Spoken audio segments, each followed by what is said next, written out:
we present the amusingly transcribed adventures of Ozzie and Harriet, starring America's favorite young couple, Ozzie Nelson and Harriet Hilliard.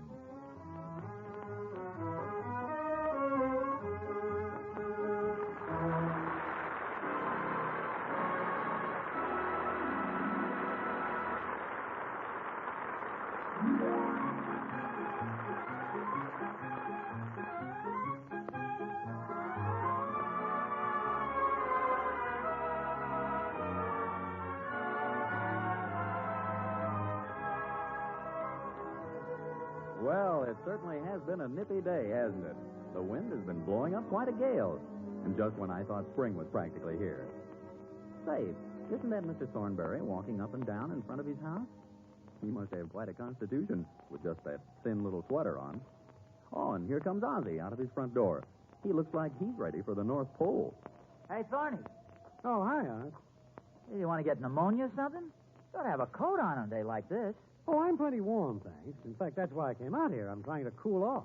What's the matter? Can't you regulate the heat in your house? Not very well. It's a little difficult to turn off your wife. What's this? Well, we're in the midst of, shall we say, a little family discussion. Oh, a rather spirited one, I take it. Yeah, I just came out front here to cool off a little. That sounds ridiculous, Thorny. I suppose so. You must look pretty silly to Catherine, standing out here, freezing to death. Oh, she probably can't even see me. How do you know? She might be looking out of a window. No, I don't think so. What makes you so sure? Because she went out in the backyard to cool off. The silliest thing I ever heard of. Well, how do you know? You don't even know what we were arguing about. Well, maybe not, but I know how ridiculous those things are. Are you speaking from experience? Oh, yes, in a way. In fact, Harriet and I have been on the brink of an argument several times the last couple of days. I've always managed to avoid it. That's what you ought to do. Well, that's great. You're making yourself the judge and the jury, and you haven't even heard the facts of the case. Well, maybe not, but I'll guarantee the argument is about absolutely nothing. Well, yes, I'll admit that. Okay, then why don't you do the sensible thing? Walk back in the house like a civilized human being and say, Catherine, darling, I'm sorry. I want to apologize. This whole misunderstanding is my fault. I don't know why I do these things. I'm just a big, ugly baboon. Now, just a minute, Oz. Do you want to straighten this thing out or don't you? Well, in the first place, why should I apologize? It wasn't my fault. Well, in the first place, if you're not going to take my advice, then why do you ask for it? Well, I didn't. You volunteered it. Only because you came blubbering out here looking for sympathy. Now, if you want my advice... I don't want your advice. Please, Thorny, it's very rude to interrupt. I'm sorry, Oz. I hate to say this, but it's very easy to get into an argument with you. You're my best friend, but you can be very irritating at times. Now, why don't you go in, tell Catherine you're sorry, and the whole thing will be over with. But I just told you it wasn't my fault. What difference does that make? It makes a whole lot of difference. Wait till you hear how it starts. No, you don't, Thorny. You're not going to drag me in on your family squabble. If you'll just listen to me, Thorny, the best thing to do is tell her you're sorry, regardless of who's right. Hey, that wind is really blowing up. Too many people jeopardize their happiness just for the sake of winning a point. You're just cheating yourself, that's all. Depriving yourself of the happy home you're both entitled to. I guess you're right, Oz. I better go in. Sure, I'm right. And if Catherine thinks that she's really in the wrong, when you apologize, it'll be even more effective. Yeah, okay, Oz. I'll take your advice. Just tell her you're sorry. Fine, Oz. If you'll just let go of my arm, I'll be going. Tell her it's worth more to you to have a happy home. I think you're right, Oz. I'll get right in the house. Tell her it isn't worth standing out here while she's in there sitting all alone. You're darn right it isn't. It's freezing out here. Please, Oz, I want to go in the house. Let me go.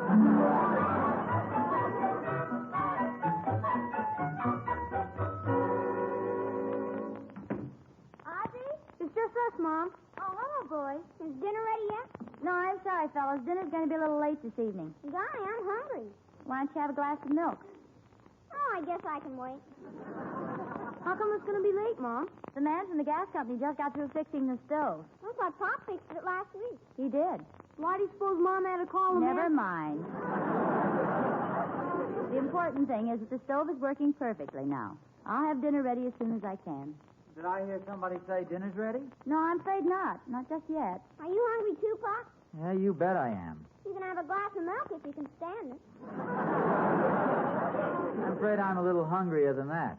Well, I'll have things ready just as soon as I can. I'm getting a late start. Yeah, I'll come in and help you. Oh, thank you, dear. It's really not necessary. Can I try out the plant food now, Mom? No, not now, Ricky. I have to get dinner. We'll worry about the plant later. What plant are you talking about? The philodendron on the windowsill there. Oh, where'd you get that thing? You've seen it before, haven't you? Mrs. Meeker gave it to us. It's a cutting from her prized philodendron. Well, it looks like it's practically dead. I'm afraid it is. Not yet, boy. Never fear when Ricky's here. What have you got there, Ricky? My secret plant formula. Come on, out of the way, fellas. I have work to do. Where'd you get that, Ricky? At the store? No, I mixed it myself. I don't mess around, boy. Well, the looks of that philodendron, if that's what it is, I don't think anything would do it much good. You haven't seen my stuff in action, boy. Oh, no. The little man with the green thumb. Oh, yeah? Out of the way, fellas. Oh, boy, lamb chops. Right now, they interest me much more than Ricky's plant resuscitator. It's called Ricky's Remedy. Oh, I'm sorry. Didn't know you had a name for it. What's the formula for this miraculous plant food? It's a secret, Pop. Known only to me. Oh, I'm sorry. I should have guessed. If you really want to know it, I'll tell you. No, that's all right. I'll tell you anyway. Oh, okay. It's made out of horseradish, vinegar, and chopped up vitamin pills. Well, that's interesting. Add a little alcohol, put it in bottles, and you could probably sell it to human beings. Cure all sorts of things. Get testimonials.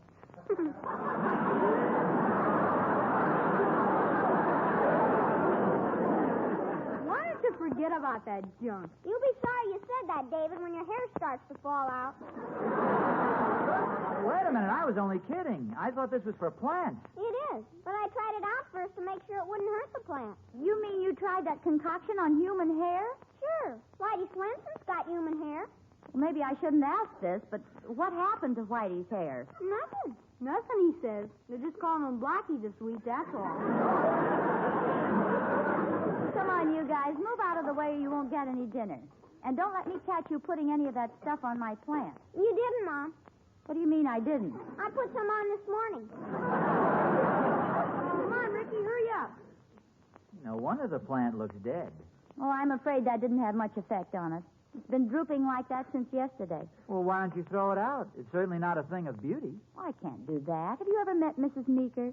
Well, I don't think so. Why? Well, she's a very sweet little old lady, and she has sort of a sentimental feeling about her plants. You mean to say we have to keep a withered-up philodendron just because she gave it to us? Well, I was hoping it might perk up a little. You see, Mrs. Meeker has a feeling that plants are very sensitive to their surroundings. Well, sure. Sunlight, and water, and temperature. No, I don't mean that. She feels that plants can be happy or unhappy just like human beings. And she likes to share her plants with happy families. Well, we certainly have a happy family. That's why she gave us this special plant. She said she knew it would flourish here because our home is filled with love and understanding. Well, that's a very beautiful thought to carry around, but there's certainly no scientific basis for a thing like that. Well, maybe not, but she gave a philodendron to Catherine Thornberry at the same time, and the embarrassing part is that hers is flourishing beautifully. I'm just afraid Mrs. Meeker's liable to drop by one of these days and get a bad impression of us. Well, now you're talking silly. Your own statement proves that. What do you mean? Well, here our plant is dying in a home filled with nothing but happiness, and the Thornberry's plant is growing like a weed while Thorny and Catherine argue all day. Well, how can you say a thing like that? I've never known them to have an argument. They had one this afternoon. Thorny was out pacing up and down in front of his house. What was the argument about? Who knows? You know how Thorny likes to make a mountain out of a molehill. Well, I guess we all make big things out of nothing occasionally. Excuse me while I turn these chops. Yeah, Thorny really takes the cake. He gets in one of those obstinate moods, he's really something. Oh, I don't think he's any worse than the rest of us. He can be pretty irritating at times. Probably drives Catherine right out of her mind. Be careful of that coffee pot. I just want to see what vegetables we're having. Yeah, that looks pretty good. The trouble with Thorny is he isn't sensitive enough to realize the little things that irritate a woman. Then he wonders why it is she gets mad at him all the time. Oh, I'm sure she doesn't have occasion to get mad very often. Ozzie, don't move my pots off the stove. What are you doing? I just wanted to have a look at this range. I think I know just what it needs. It needs to be left alone. It's working fine now. I've got the toolbox right here in the pantry. But there's nothing wrong with the stove. Will you please leave things where they are? We'll never get dinner if you're going to start fooling around with the stove. It'll take me exactly 5 minutes to fix it so it works properly. Well, for your information, I had it fixed this afternoon. This afternoon? Who fixed it? The man from the gas company came out. You mean you called for a man to come all the way out here to fix a couple of dinky little pilot lights? Yes, he had to fix them. That's why dinner's so late. And it'll be later unless you let me finish here. Well, I'm very sorry, but whoever the man was, he obviously didn't know what he was doing. Feel the top of the stove. Those pilots are much too high. I don't have time to bother with that now. Take me exactly 5 Ozzie. All right, if you want to cook with a faulty stove, go ahead. I'll do my best. I'll call you when dinner's ready. That's fine with me. I'll go in the living room and read the paper. If you insist. Call me when the top blows off the stove. I'll be sure to. Here, I might as well take this thing with me. Hey, where are you going with my plan? Look, I'm very touched by old Mrs. Meeker and her beautiful thoughts, but that doesn't mean we have to keep dead flower pots on the windowsill. Will you kindly put that back where you got it? Oh, this plan is so very important. Don't look now, but your chops are burning to a crisp. My chops? Oh, for goodness sakes. Suppose I don't dare mention that I just told you the pilot lights were too high? What's that got to do with it? Thank you, David. Who is it? I don't know, Mom. It's for you. Hello? Oh, yes. How are you? Tomorrow afternoon? Oh, yes, that'll be fine. What time will you stop by? Oh, yes, that'll be fine. Thanks for calling me. Yes. Goodbye. Is somebody coming over tomorrow, Mom? Yes, David. A lady named Mrs. Meeker.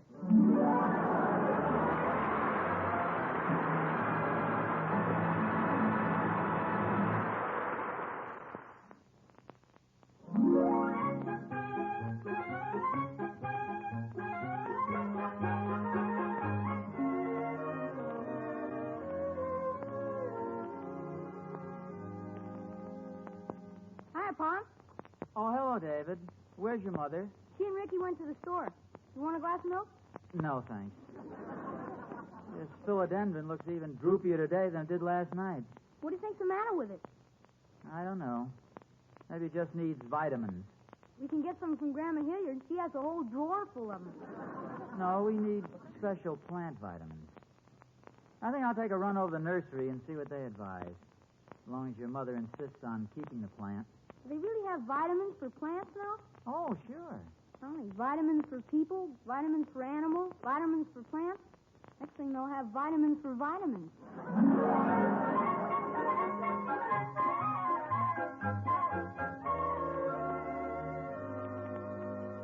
Just put those packages on the table, Ricky. Okay, Mom. Can I have a donut? I guess so. Do you want one? No, thanks. See if you can find that green string I bought. Oh, here it is. What are you going to do with it? Well, I thought I might be able to tie this plant up so it looks like it's growing. I wonder what's the matter with it. I wish I knew. Does that look any better to you now with a string around it? It looks kind of droopy tied up instead of drooping lying down. I don't like it either. I'm afraid Mrs. Meeker will just have to think we're not a very happy family. Why not? Oh, she has a sentimental feeling that plants only grow and flourish where people are happy. I'm happy and David's happy. How about you and Pop? Now, this is just a sentimental idea. There's no truth to it. Are you mad at Pop? Of course not. I may have been a little abrupt with him last night, but I didn't mean anything by it. Is Pop mad at you? I don't think so. There's no reason why he should be. If everybody's happy, what's wrong with the plant? That's what I'd like to know.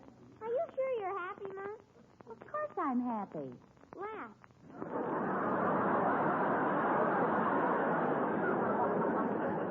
I don't feel like laughing at the moment. In fact, I'm trying to figure out what I'm going to say to Mrs. Meeker. Maybe this plan is different. It certainly looks it.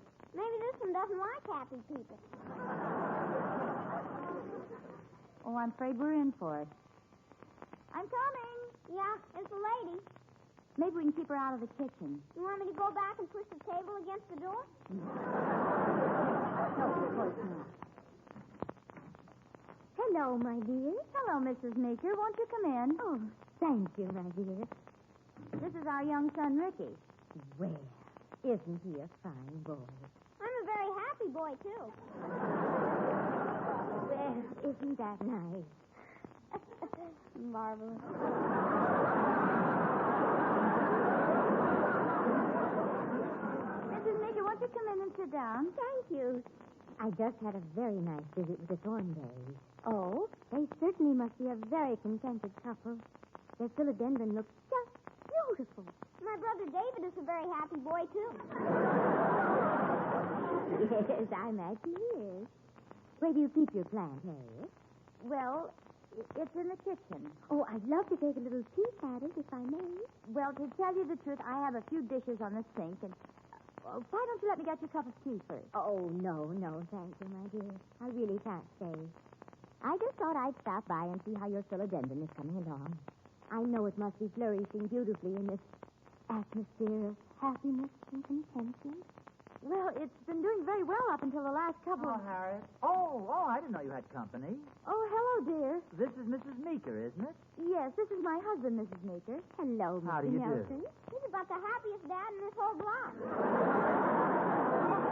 All right, Ricky, run outside for a while. Yes, ma'am.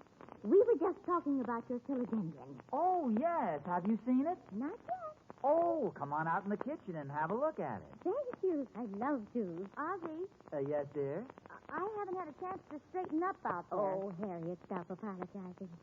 I just want to see your beautiful plant, and then I'm going to have to run off quick like a bunny. Harriet's such a wonderful housekeeper. If the tiniest thing is out of order, she thinks the place is a wreck. It's something out of order, all right.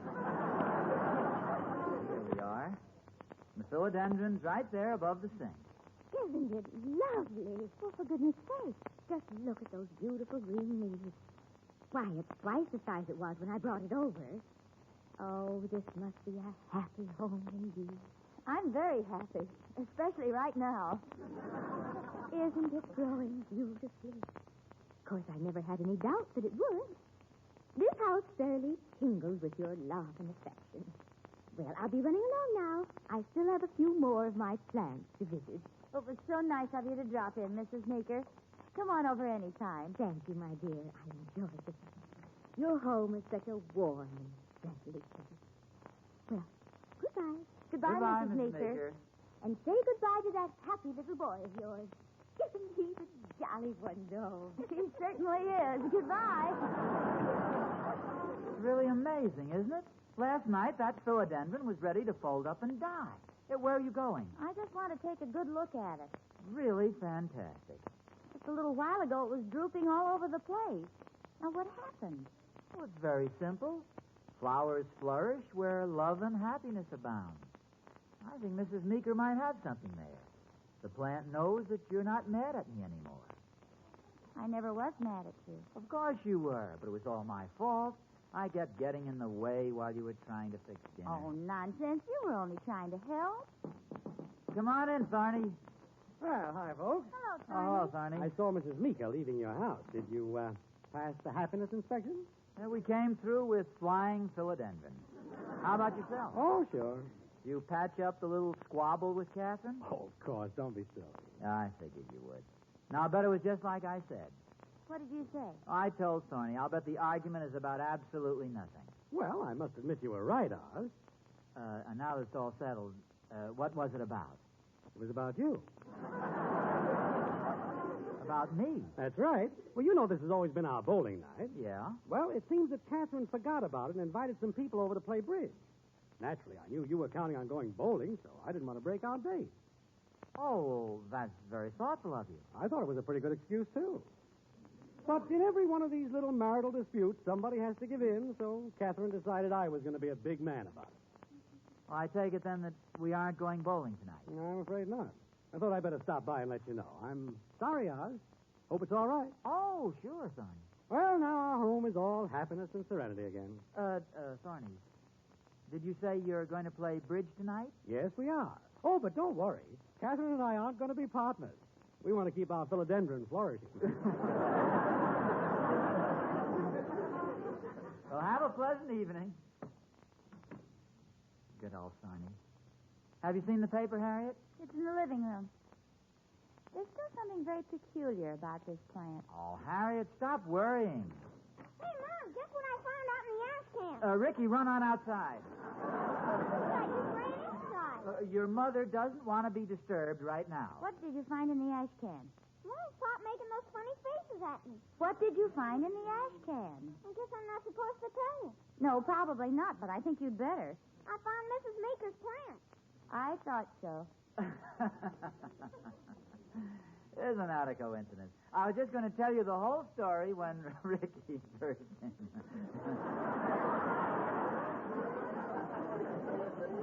Okay, tell me now. Well, David and I went over to the nursery to buy some plant vitamins. We thought they might pep up the philodendron. Go on. Well, David saw some philodendron they were selling, and David got a clever idea. David said we ought to buy some and substitute it for Mrs. Meeker's. We came home, and David put that droopy thing out in the ash can and put that beautiful plant in its place. I thought it was pretty clever of David. Are you sure Ozzie wasn't doing a little coaching from the sidelines? Well, maybe just a little. Maybe just a lot. Well, it did get you out of a very embarrassing situation with Mrs. Meeker. Yes, it did. You were very clever. Was something wrong? I hope you aren't mad at me again. Oh, no. Well, something's bothering you. I just can't help wondering why our philodendron stopped growing and wilted like that. We're a happy family. We love each other. Oh, Harriet, you're not going to start believing that silly stuff. Heck, Mom, it looks beautiful. No, your mother doesn't mean this one. She means the one we threw out. That's what I mean. It's growing swell now. What's this? What? Come on out and back. I'll show you. Oh, it isn't actually growing, is it, Ricky? I don't know whether it's growing or not, but it sure isn't drooping anymore. There, you see? Ozzie, it looks beautiful. Well, I'll be darned. It looks just as good as the philodendron I bought. That is, that David bought. How do you explain a thing like this? Well, there's no explanation. It's just a blooming miracle.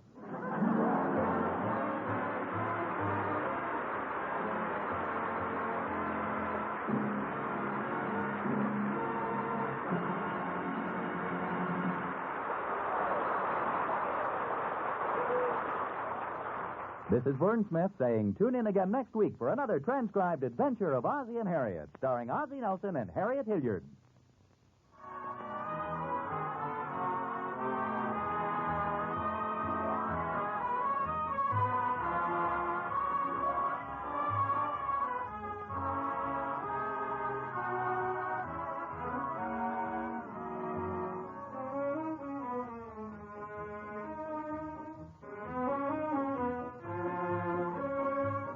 This is the United States Armed Forces Radio Service, the voice of information and education.